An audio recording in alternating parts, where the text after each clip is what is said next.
Bienvenue sur votre chaîne L'Esprit de la Prophétie. Je suis l'évangéliste Rémi et je vais vous encourager à ne pas avoir peur, à ne pas craindre les bruits de guerre et à regarder les informations négatives face à face sans trembler. Pour ça, il faut toujours se confronter aux peurs et être héroïque et courageux. Écoutez ceci, c'est une information sur la Belgique. Vous allez voir que l'Europe est partie dans un drôle de film. Elle est en train de filer du mauvais coton, puis-je dire. Elle est en train de manipuler les masses populaires à la crainte de la guerre, à la peur. Écoutez ceci. Sur le site de 7 sur 7, c'est un site d'information, mais je peux vous dire que c'est une information complètement mainstream. C'est une information pour vous tromper, qui ne va pas dans le fond des choses, qui ne vous permettra jamais de comprendre le pourquoi du comment et le mobile des choses. Regardez ici, guerre en Ukraine, regardez bien le titre. Si l'Europe n'envoie pas de force de maintien de la paix en Ukraine, c'est la Chine qui pourrait s'en charger. Vous voyez, c'est déjà pour vous communiquer la peur. Parce que quand vous voulez manipuler quelqu'un, tenir quelqu'un, museler quelqu'un, il faut le maintenir dans la peur. Quand vous êtes dans la peur, vous n'êtes plus capable de raisonner et de faire des choix. Ça, c'est ce qui s'était passé il y a quelques semaines, ou une semaine. Déjà, avec la paix qui est là, ils ont peur de la paix entre l'Ukraine et la Russie. En fait, ils veulent nous faire croire que la Russie va envahir une partie de l'Europe parce qu'ils nient les vraies raisons de cette guerre en Ukraine et le pourquoi du comment de cette guerre qui est en fait l'appropriation de la région du Donbass pour y prendre les ressources minières qui s'y trouvent. Mais l'Ukraine, avec les USA de Biden, voulait prendre cette partie en contrôle de l'Ukraine, qui est le Donbass, pour prendre les ressources, mais surtout faire partir le peuple du Donbass, qui sont un peuple russophone qui était là. Ils ne voulaient pas d'eux et ils voulaient prendre les ressources. Car vous savez, ce qui faisait vivre et qui donnait la prospérité à l'Ukraine, c'est bien cette partie du Donbass. Donc ils ont voulu prendre la terre et éliminer les personnes qui occupaient cette terre, qui sont les personnes du Donbass, et donc maintenant nous savons qu'ils se sont rebellés et cela a commencé par une guerre civile. Alors maintenant je vais vous montrer autre chose. Regardez bien ici.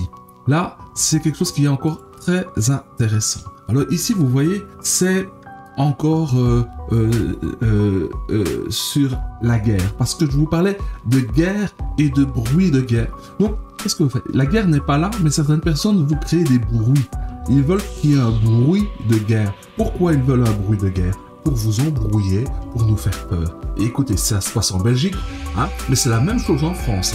Tous ceux qui composent l'Europe, on leur envoie la même sauce, exactement la même tambouille. Écoutez, le patron de l'armée invite chaque Belge à être plus résilient. La sonnette d'alarme est tirée, donc tremblez mes amis, ayez peur. Alors que le Seigneur dit, il y aura des guerres et des bruits de guerre, ne vous troublez pas. Pour ne pas se troubler, vous savez, il faut regarder le mensonge en face, il faut regarder ce qui est censé nous faire peur en face, le fixer du regard et dominer cela avec l'intelligence et le discernement. Chaque Belge doit devenir plus résilient. Le général Frédéric Vansina, patron de l'armée belge, est resté silencieux depuis sa nomination, il y a un peu moins d'un an, pardon. Mais aujourd'hui, il ne mâche pas ses mots. Le système anti-aérien promis doit arriver le plus vite possible. Que se passera-t-il si le port d'Anvers est attaqué par le Nord? Oui, le port d'Anvers va être attaqué.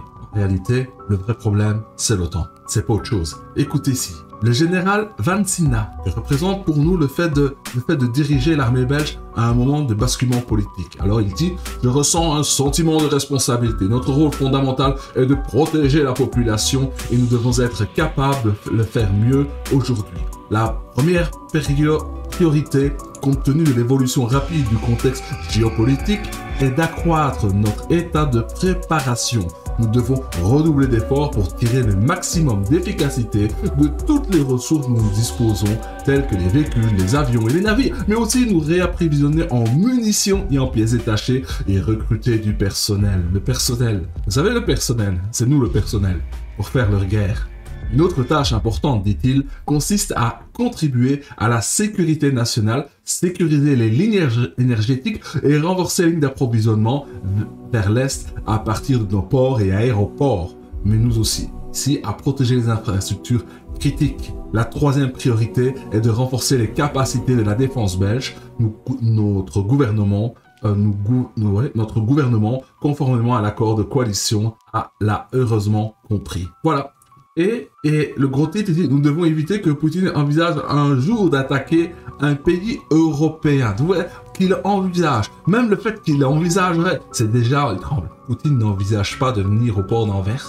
Poutine n'envisage rien de tout cela. Parce que ce qu'il ne veut pas mettre en avant, c'est qu'on ne peut pas faire sa sécurité aux dépens d'une autre nation ou d'un autre bloc. L'Europe et l'OTAN a avancé et a marché d'un pied carré de la Russie. Et la Russie a vu ça d'un très mauvais œil. Surtout, n'oublions jamais que la Russie est rentrée dans le territoire ukrainien pour prendre le contrôle et protéger le peuple du Donbass, qui est un peuple russophone, qui se faisait ostraciser par Kiev, mais aussi Kiev, on va dire, et l'OTAN qui est derrière. Donc, vous comprenez, c'est cela dont il est question. Alors maintenant, ils ont peur d'une chose, ils prennent tous.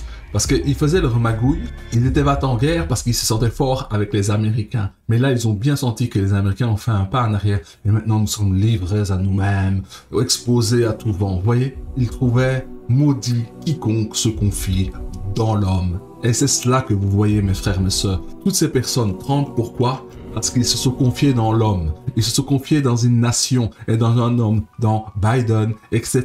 Aujourd'hui, quand ils voient Trump, et le merveilleux que j'aime beaucoup, le vice-président, eh ben, ils ne peuvent pas y mettre leur confiance. Et comme ils ne peuvent pas mettre leur confiance dans cette nouvelle administration américaine, ils tremblent tous parce qu'ils n'ont plus un sur quoi s'appuyer. Et ils ne sont pas capables de s'autogérer, ils ne sont pas capables de s'occuper d'eux-mêmes. Et nos gouvernants ont tellement été des vassaux qu'ils sont incapables de penser à être souverain. La souveraineté, c'est être puissant pour soi, pour valoriser ses intérêts et ne pas faire des intérêts d'autres nations ses propres intérêts.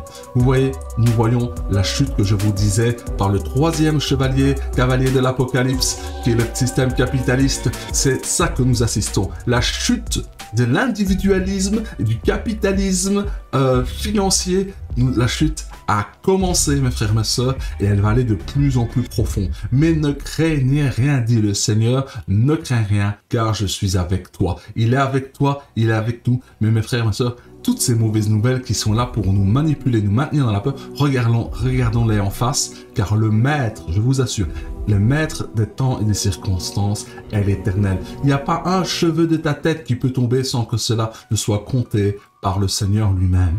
Quand une nation s'élève contre une autre nation, le Seigneur est au contrôle de tout ça, il limite la casse, mais il faut que des scandales arrivent. Il faut qu'il y ait des nations qui s'élèvent contre une autre nation pour que chacun révèle ce qu'il est dans l'adversité. Nous, l'adversité révélera que nous avons gardé la foi, que nous avons mené le bon combat de la foi dans notre Seigneur Jésus.